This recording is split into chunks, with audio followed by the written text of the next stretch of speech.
Selamat datang di channel Bela Kebenaran. Kami hadir untuk memberikan informasi opini dan atau fakta terhadap situasi yang sedang terjadi. Mari dukung channel ini dengan cara menekan tombol subscribe dan bunyikan loncengnya. Terima kasih.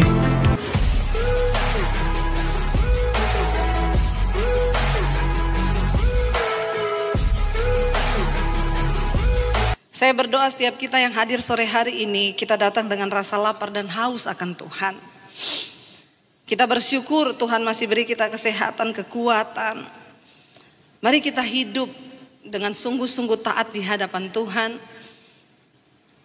Dan sungguh-sungguh merendahkan hati kita. Mari buka bersama Yesaya pasal yang kedua, ayat yang ke-11.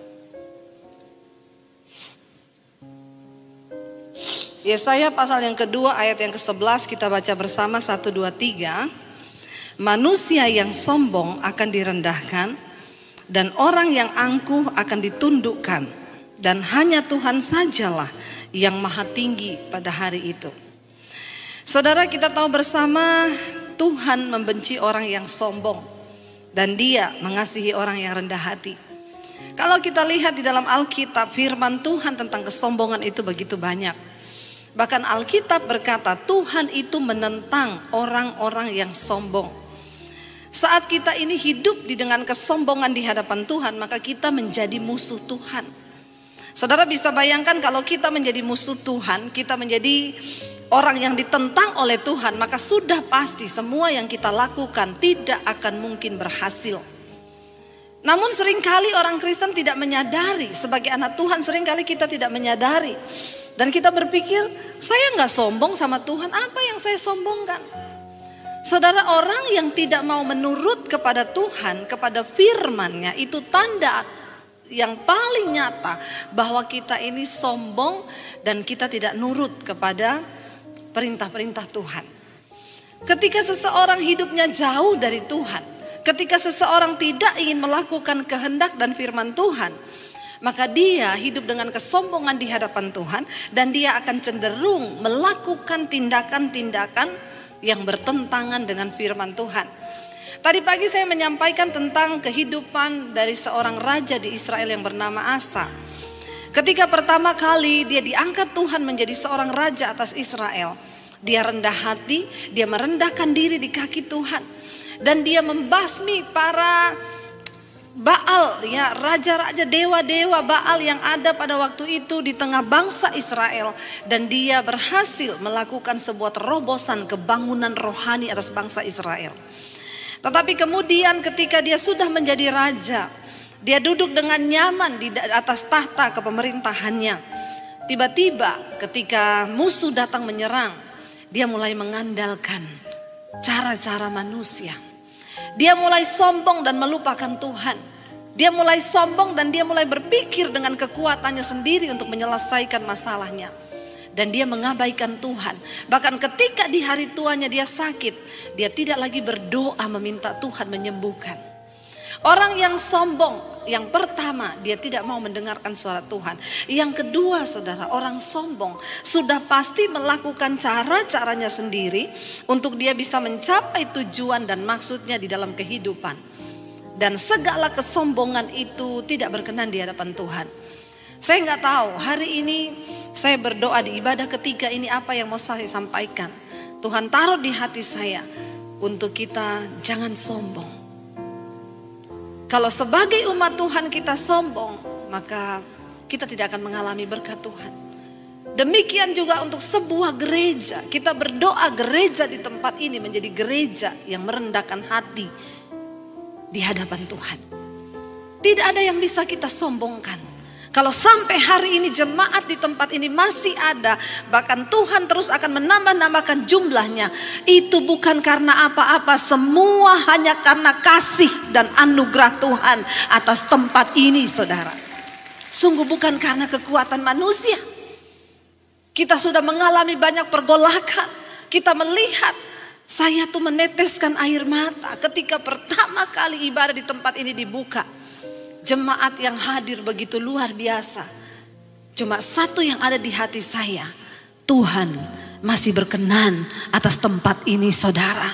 Tuhan masih berkenan atas gerejanya.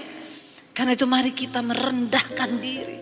Semakin hari kita semakin merendahkan diri. Bahkan dalam kehidupan kita, mari kita merendahkan diri setiap saat di kaki Tuhan. Tadi pagi kita sudah belajar, saudara nanti bisa lihat di live streamingnya. Bagaimana akhirnya Asa dijatuhkan dari pemerintahannya. Karena yang tadinya dia rendah hati, tiba-tiba dia berubah menjadi sombong saudara. Kita akan melihat saudara, kalau kita menjadi sombong ya maka apa yang akan terjadi dengan hidup kita? Saya percaya saudara, dia Tuhan, ya Tuhan yang membenci kesombongan, dan karena itu ya kita ini harus sungguh-sungguh juga ya meminta kepada Tuhan saudara untuk kita bisa terhindar dari segala kesombongan. Ada satu kisah di dalam ya Alkitab dari seorang raja juga yang ada di Israel. Tapi raja ini jarang dibahas saudara, karena memang ya dia tuh sombong dan dia memperoleh kemenangan karena kesombongannya. Mari kita lihat bersama. Kita buka di dalam 1 Raja-Raja pasal yang ke-16. Ya, 1 Raja-Raja pasal yang ke-16. Kita akan lihat bersama saudara bagaimana ayat yang ke-8. Kita baca mulai dari ayat yang ke-8. 1 Raja-Raja pasal 16 ayat yang ke-8. Dalam tahun ke-26 zaman Asa, Raja Yehuda, Ela anak Baesa menjadi raja atas Israel di Tirsa. Saudara, Baesa ini ketika itu Israel sebuah kerajaan yang utuh ya, yang sering disebut dengan kerajaan Israel ya bersatu, lalu pecah menjadi dua, yaitu kerajaan utara dan kerajaan selatan. Kerajaan ya utara itu di bawah Baesa rajanya, yaitu Israel di Yerusalem, dan selatan itu di Yehuda, Asa sebagai rajanya. Ya, dan Baesa ini memiliki anak saudara yang namanya ya Ela, anak Baesa. Dia menjadi raja atas Israel di Tirsa. Ia memerintah 2 tahun lamanya. Ayat yang ke-9 kita lihat di sini yang akan kita bahas adalah seorang raja yang bernama Zimri. Jarang dibahas kisah raja ini, bahkan mungkin saudara baru dengar ada ya raja Israel namanya Zimri. Zimri pegawainya yang menjadi panglima atas setengah dari pasukan kereta mengadakan persepakatan melawan dia. Dia ini orang yang sombong. Dan karena dia sombong, dia jauh dari Tuhan, dia ingin mengokohkan dirinya sendiri. Dan kadang-kadang orang sombong itu bisa memperoleh apa yang dia mau. Karena dia gigih berjuang dengan kesombongannya. Tetapi apa yang didapat dengan kesombongan itu pasti akan runtuh cepat atau lambat.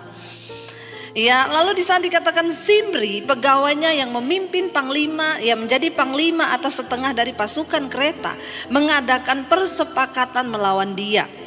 Ketika ia minum-minum sampai mabuk di Tirsa, jadi ceritanya Raja Ela ini minum-minum sampai mabuk di Tirsa, di rumah Arza yang menjadi kepala istana di Tirsa, datanglah Zimri, lalu membunuh dia dalam tahun ke-27 zaman Asa, Raja Yehuda, dan ia menjadi raja menggantikan dia. Perhatikan saudara, Zimri membunuh Ela sebagai raja di negara bagian yang ada di Tirsa. Ketika dia membunuh Ela saudara, ketika dia sedang mabuk minum, lalu dibunuh oleh Zimri, dan akhirnya Zimri melantik dirinya sendiri menjadi raja atas Israel. Ingat, kesombongan dapat memicu seseorang untuk mendapatkan apa yang dia mau, dan memang kelihatannya tercapai. Tapi ingat, Tuhan menentang orang yang sombong. Lalu akhirnya Zimri mengangkat dirinya menjadi raja di Tirsa saudara ya. Ayat yang ke-10 dikatakan, datanglah Zimri lalu membunuh dia dalam tahun ke-20 zaman Asa Raja Yehuda, dan ia menjadi raja menggantikan dia. Ayat 11. Pada waktu ia menjadi raja itu, segera sesudah ia duduk di atas tahtanya, ia membunuh seluruh keluarga Baesa. Seluruh keluarga ayahnya Raja Ela yaitu Baesa dibunuh mati sama Zimri ini ketika dia menjadi raja. Ya, dia bunuh semua keluarganya supaya tidak ada yang tersisa saudara. Dikatakan di sana, pada waktu ia menjadi raja itu, segera sesudah ia duduk di atas tahtanya, ia membunuh seluruh keluarga Baesa. Tidak ada seorang pun laki-laki pun yang tersisa daripadanya yang ditinggalkannya hidup. Juga kaumnya dan teman-temannya semua dibunuh. Yang dianggap berkomplot dengan Raja Baesa dan Ela, teman-temannya, anaknya laki-laki, keluarganya dibantai habis oleh Zimri. Kenapa? Karena kesombongan dia ingin menjadi raja, saudara. Ayat 12, demikianlah Zimri memunahkan seluruh keluarga Baesa sesuai dengan firman Tuhan yang diucapkannya kepada Baesa dengan perantaraan Nabi Yehu. Ya memang sudah dinubuatkan ya bahwa Baesa karena dia juga jahat, raja ini jahat sehingga anaknya juga Ela mabuk-mabukan, maka keluarga ini akan ditumpas oleh Tuhan. Tidak ada satupun orang yang berdosa yang akan luput dari penghukuman. Lalu kita lihat saudara, akhirnya Zimri mendapatkan apa yang dia mau. Ya, dia menjadi raja, tetapi kemudian kita lihat ayat yang ke-15. Kita lompat ayat yang ke-15. Dalam tahun ke-27 zaman Asa Raja Yehuda, Zimri menjadi raja. Dikatakan di sana ia memerintah berapa hari saudara? 7 hari lamanya, enggak bicara tahun. Ia memerintah baru 7 hari lamanya di Tirsa, menggantikan raja yang dia bunuh tadi. Sedang rakyat berkemah mengepung Gibeton yang termasuk wilayah orang Filistin. Ya, ayat 16, setelah rakyat mengepung Gibeton yang termasuk, setelah rakyat yang berkemah itu mendengar orang mengatakan Zimri telah mengadakan persepakatan dan ia pun telah membunuh raja.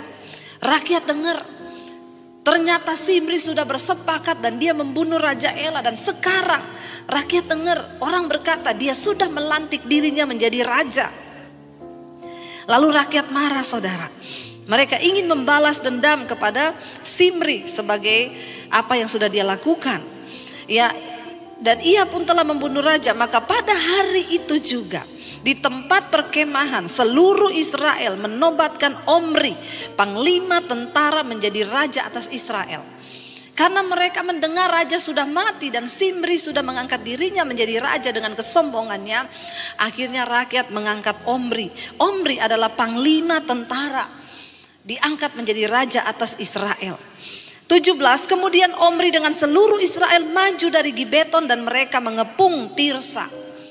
Ayat yang ke-18, segera sesudah Zimri melihat bahwa kota itu telah diserebut, masuklah ia ke dalam puri istana raja. Ia membakar istana raja itu sedang ia sendiri ada di dalamnya dan ia mati. Buah apa yang diterima Zimri dari dosa kesombongan yang sudah dia lakukan? Kesombongan dapat memicu seseorang untuk menghalalkan segala cara memperoleh apa yang dia mau di dalam hidupnya. Sehingga tidak tanggung-tanggung terjadilah pembunuhan. Hati-hati saudara. Orang yang sombong itu diawali dengan apa? Dia tidak mau taat dan tunduk kepada firman Tuhan. Kadang kita bertanya, bagaimana caranya saya sombong bu? Waktu engkau tidak menurut kepada firman, itu benih-benih kesombongan sudah ada dalam hidup kita. Ketika kita mendengar firman, ampuni orang yang bersalah kepadamu. Lalu kita berkata, enak aja, dia kan yang salah, kemasa saya harus mengampuni dia? Itu artinya kita sudah memiliki benih kesombongan itu.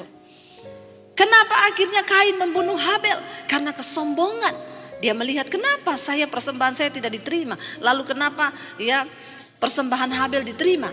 Kain akhirnya membunuh. Perhatikan saudara. Orang yang hidup sombong itu cenderung ingin membunuh orang lain. Mungkin kita tidak memakai pisau membunuh orang. Tapi dengan perkataan kita bisa membunuh kehidupan orang lain. Itu yang terjadi dengan Zimri. Dia membunuh Raja Ela lalu dia mengambil tahtanya karena kesombongan menggerakkan dia untuk mendapatkan sesuatu yang dia mau. Apa yang terjadi? Saudara, apa yang kita tabur itu pasti akan kita tuai dalam hidup ini. Karena itu mari kita hati-hati bertindak. Ketika akhirnya Omri dilantik orang rakyat Israel menjadi raja, maka Zimri ketakutan. Waktu dia mendengar pasukan Israel sudah menuju kepada istananya dan mengepung kota Tirsa. Dia masuk ke dalam istananya, dia membakar seluruh istananya, dan dia bunuh diri bersama dengan keluarganya di dalam istana itu. Sesuatu yang diperoleh dari hasil kesombongan pasti akan membawa kebinasaan. Hari-hari ini banyak orang terpacu untuk ingin menjadi kaya. Ya, apalagi dengan adanya sosial media, kita melihat wah orang berlomba-lomba memamerkan kekayaan. Jangan pernah terpancing.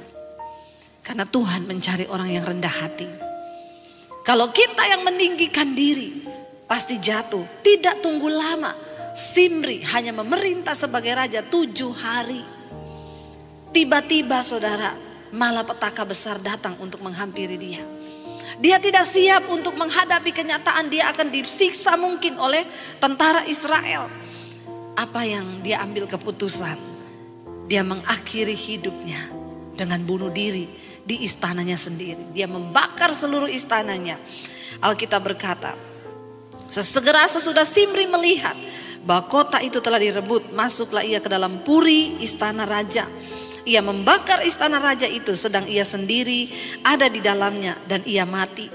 Ayat 19 dikatakan di sana, oleh karena dosa-dosa yang telah dilakukannya dengan melakukan apa yang jahat di mata Tuhan, serta hidup menurut tingkah laku Yerobeam dan menurut dosa Yerobeam yang mengakibatkan orang Israel berdosa pula. Selebihnya dari riwayat Simri dan persepakatan yang diadakannya, bukankah semuanya itu tertulis dalam kitab sejarah raja-raja Israel? Jarang kisah ini dibahas, tapi inilah dosa kesombongan yang akan menghancurkan kita. Saudara, bagaimana kita bersikap ketika mungkin kita dihina? Bagaimana engkau bersikap ketika engkau direndahkan oleh keluargamu? Apakah kita marah? Tidak jarang ketika orang Kristen itu mengalami fitnahan atau hinaan dari keluarga, kita marah dan berkata, emang dia belum tahu siapa saya. Hati-hati, cepat minta ampun. Bagaimana kita bersikap sebagai orang rendah hati waktu engkau direndahkan? Terima itu sebagai sesuatu yang memang Tuhan izinkan. Ya, tidak usah berkata di mana harga diriku. Belum tahu dia. Mari kita belajar hidup dengan rendah hati. Kenapa saudara? Karena Tuhan akan meninggikan orang yang rendah hati. Kalau engkau mau melihat peninggian dari Tuhan, buang segala benih kesombongan. Orang yang sombong itu suka berbantah dengan Tuhan.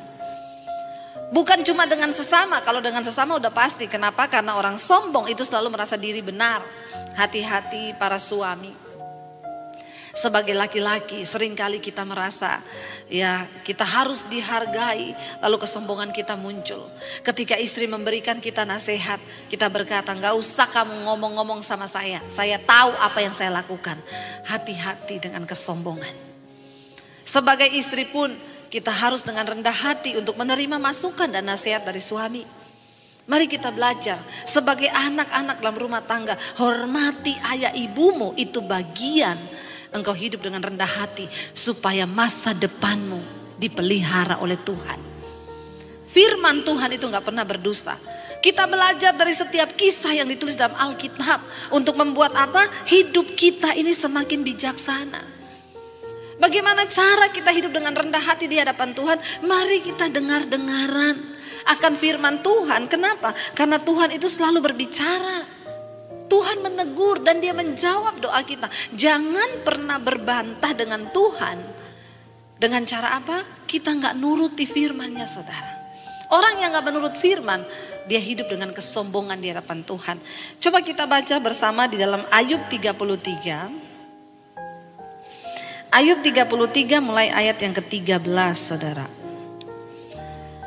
Ayub 33 ayat yang ke-13 kita baca bersama. Di sana firman Tuhan berkata, mengapa engkau berbantah dengan dia?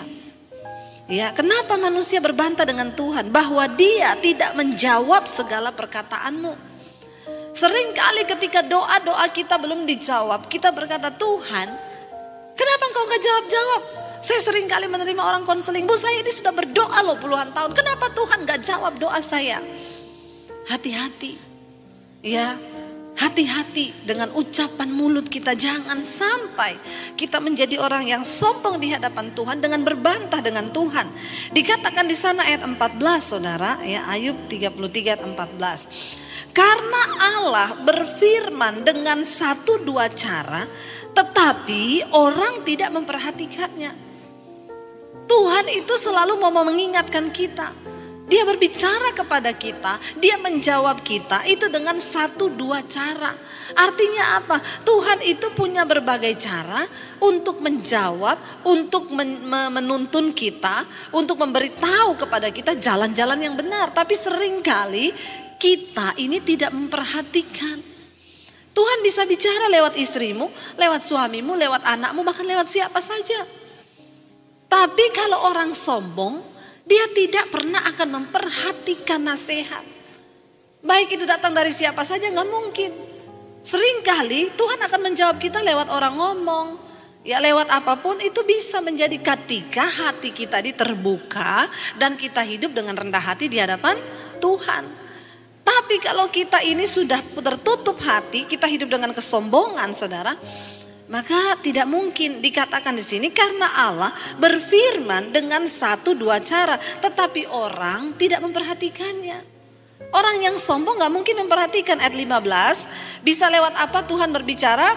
Dalam mimpi, dalam penglihatan waktu malam, bila orang tidur, nyenyak tidur, bila berbaring di atas tempat tidur. Ayat 16, maka ia membuka telinga manusia dan mengejutkan mereka dengan teguran-teguran. Seringkali Tuhan bicara kepada kita sebelum kita tidur malam. Tetapi bagaimana Tuhan bisa berbicara? Dia menunggu respon kerendahan hati kita. Makanya sebelum tidur malam introspeksi diri. Tuhan, apakah hari ini aku sudah hidup berkenan kepadamu?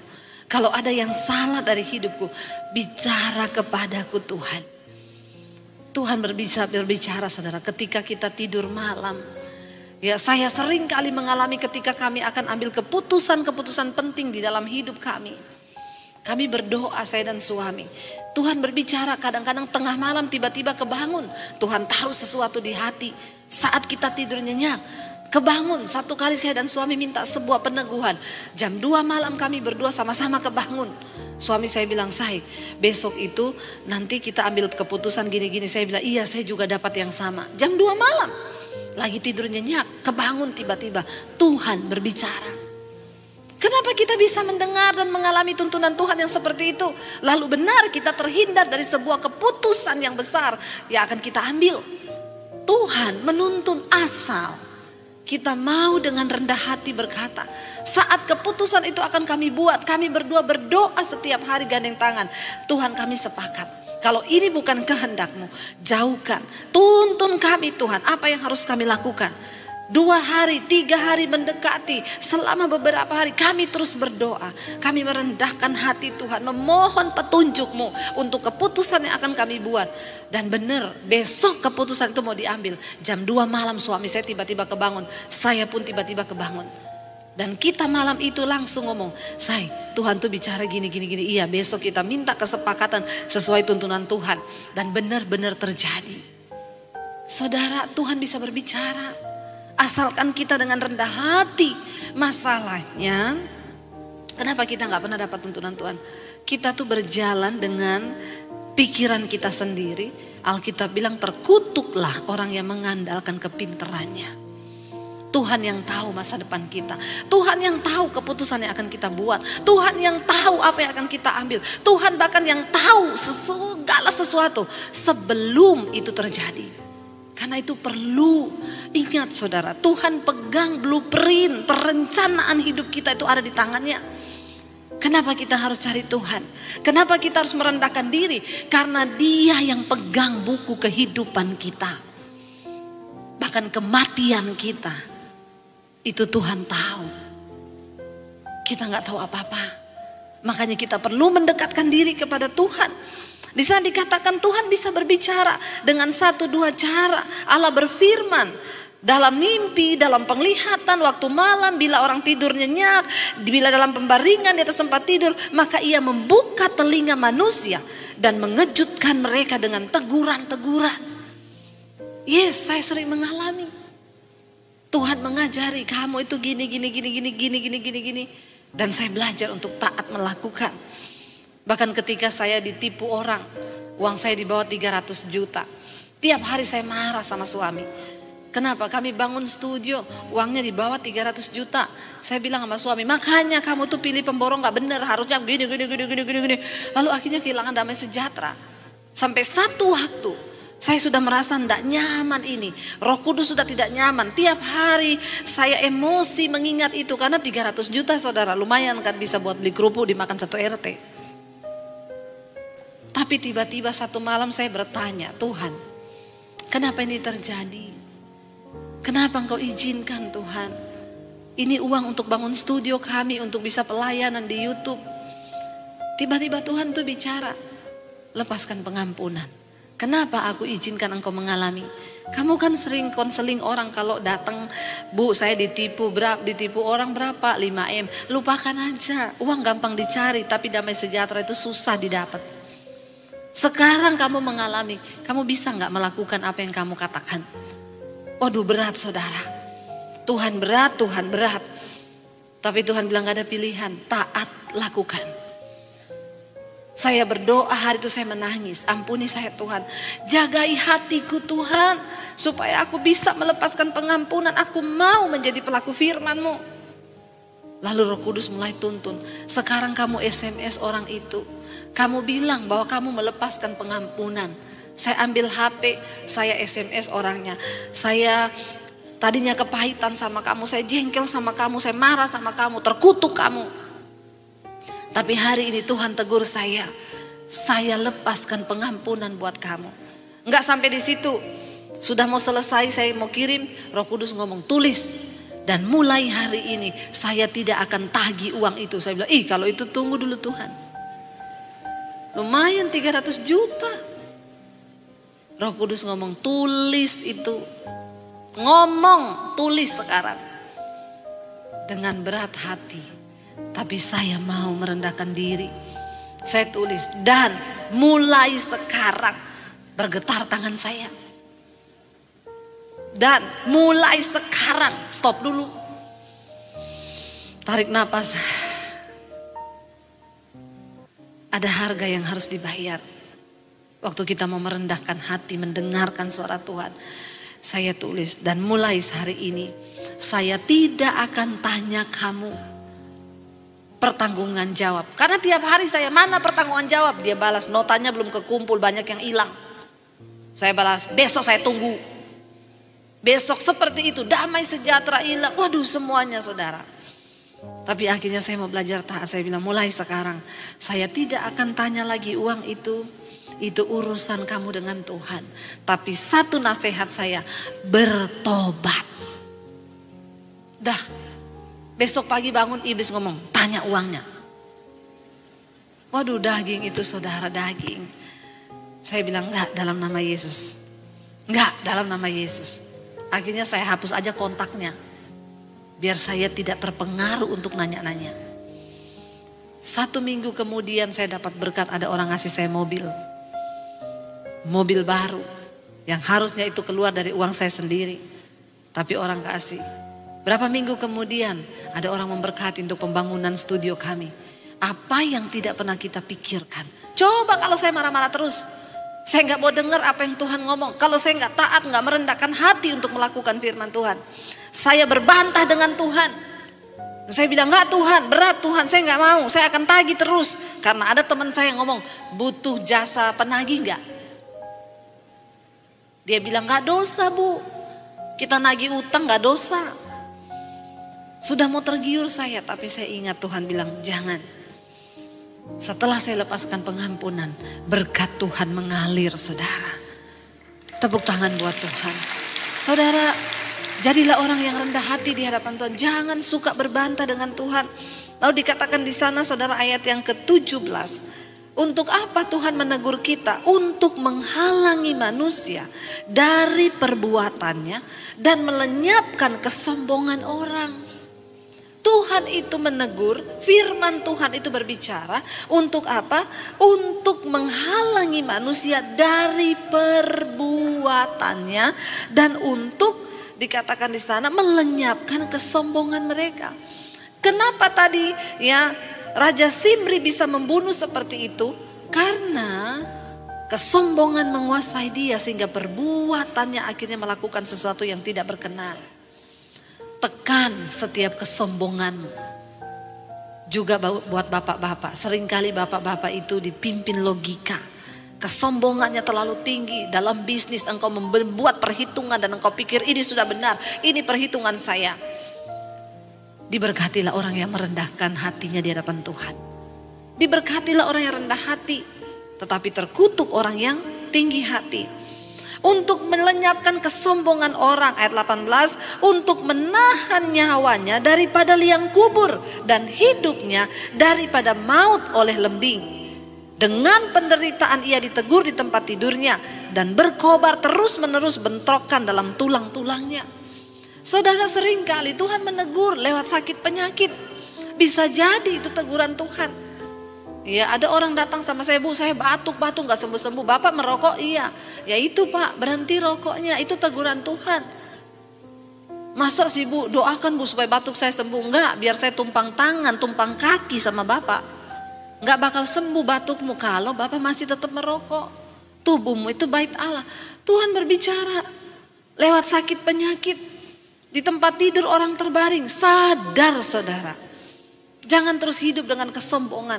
Orang-orang yang gak mau terima kebenaran dikatakan jangan merokok. Jawabannya apa? Saya ini kalau merokok malah mati loh Bu. Ada orang Kristen yang seperti itu.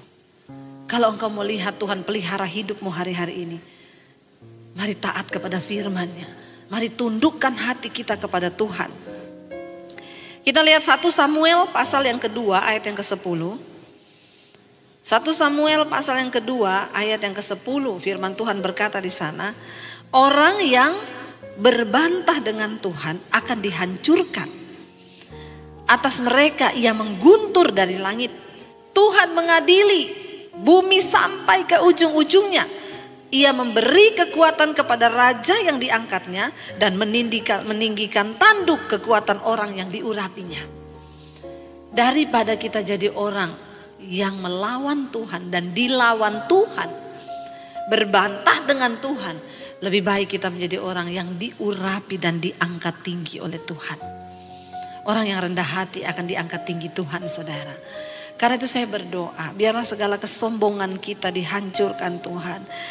Ya, kita baca satu ayat lagi, Yesaya 45, sambil saya undang para imam musik maju ke depan. Yesaya 45 ayat yang ke-9. Baca bersama, firman Tuhan berkata 1, 2, 3. Celakalah orang yang berbantah dengan pembentuknya. Dia tidak lain dari beling periuk saja. Adakah tanah liat berkata kepada pembentuknya, apakah yang kau buat? Atau yang telah dibuatnya, engkau tidak punya tangan. Waktu kita hidup dalam kesombongan dan tidak mau taat kepada Tuhan, kepada firman-Nya, itu artinya kita berbantah dengan Tuhan. Firman ini berkata, celaka orang yang berbantah dengan pembentuknya. Kita ini hanya tanah liat. Kita ini hanya hembusan nafas. Sekali Tuhan bilang napas kita berhenti hari ini, berhenti saudara. Kenapa Tuhan masih beri kita kesempatan hidup? Supaya kita punya waktu untuk bertobat. Supaya kita bisa belajar hidup rendah hati di hadapan Tuhan. Supaya kita banyak introspeksi diri hari-hari ini. Ingat, kita ini hanya tanah liat. Celakalah orang yang berbantah dengan pembentuknya. Dia tidak lain dari beling periuk saja. Di mana ada periuk yang membantah pembuatnya dan berkata, kamu bikin apa saya? Biar kita berkata, Tuhan, kami ini hanya bejana. Engkau penjunannya.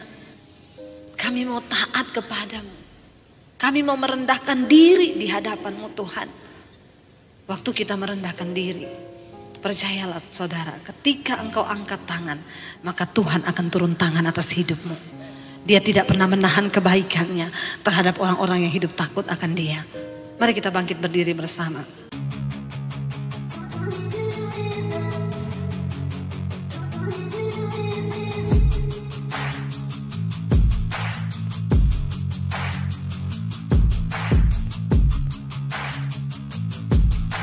Terima kasih sahabat sudah menyaksikan tayangan kami hari ini. Tuhanlah yang membalas dan memberkati kita semua.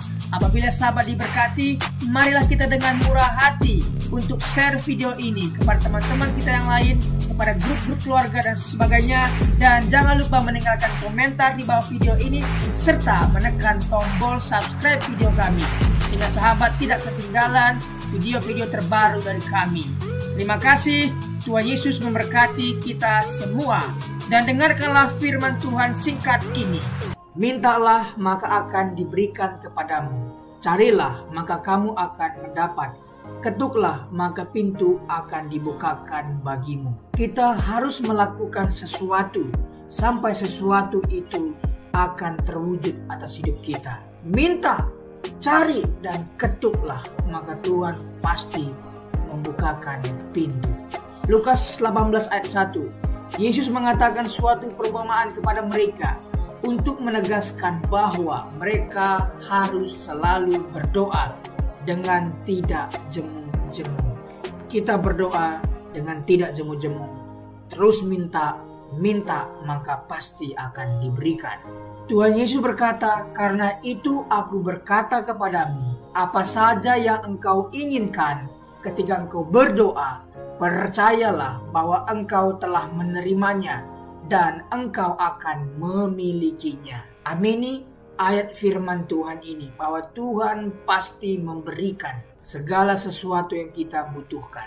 Semoga Allah, sumber pengharapan, memenuhi kamu dengan segala sukacita dan damai sejahtera dalam iman kamu, supaya oleh kekuatan Roh Kudus kamu berlimpah-limpah dalam pengharapan. Terima kasih. Apabila sahabat ada komentar dan pendapat yang lain terhadap video hari ini, boleh tuliskan komentarnya, pendapatnya di kolom komentar di bawah video ini, sehingga kita boleh diskusi di sana.